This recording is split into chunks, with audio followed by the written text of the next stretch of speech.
आमच्या उल्हास माझा न्यूज चॅनलला सबस्क्राईब करा, बेल आयकॉन दाबा आणि पहा उल्हास माझाच्या बातम्या सर्वात आधी आपल्या मोबाईल स्क्रीनवर। अजित पवारांना अहंकारांचा व्हायरस लागलाय। अजित पवारांकडे धमकी देण्याशिवाय दुसरं काम राहिलं नाही। भाजपसोबत जे जातात त्यांना अहंकार येतो, मीपणा येतो। तो अहंकाराचा व्हायरस अजितदादांना लागल्याचा आपल्या सगळ्यांना पाहायला मिळते, असा टोला रोहित पवार यांनी अजितदादा पवार यांना लगावलाय। मी आता त्यांच्याकडे धमकी दिल्याशिवाय दुसरं काय राहिलेलं नाही आणि भाजपबरोबर जे जातात त्यांना कुठे ना कुठे अहंकार येतो, मीपणा येतो आणि दुर्दैवाने तो जो अहंकाराचा व्हायरस आहे तो अजितदादांना लागला हे आपल्या सगळ्यांना बघायला मिळतं। बाळ्या मामाच खासदार होणार।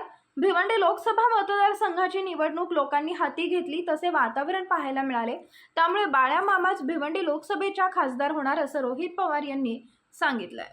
सरस कल्याणमध्ये सभा होते, शरद पवार स्वतः सभेला उपस्थित। पवार साहेबांबरोबर अनेक नेते इथे येणार आहे।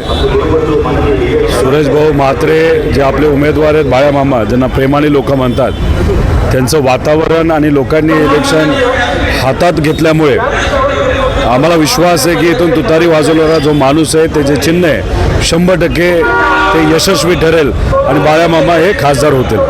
आमच्या उल्हास माझा न्यूज चॅनलला सबस्क्राईब करा, बेल आयकॉन दाबा आणि पहा उल्हास माझाच्या बातम्या सर्वात आधी आपल्या मोबाईल स्क्रीनवर।